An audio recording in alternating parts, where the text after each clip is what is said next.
Hey guys, welcome to our channel. So in this video, I'm gonna tell you how to see who liked your profile on Spotify. So simply you can see this is the main interface of Spotify. So what we need to do, just we have to click on our library.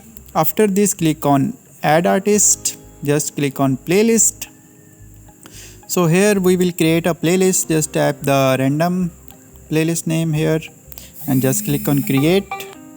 So after this you can see we have created a playlist. Now add the songs. Now you can see I am adding the random songs here.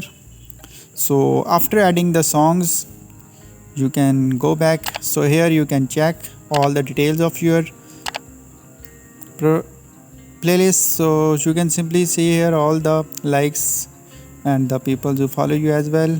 So in this way you can simply who likes your playlist on Spotify.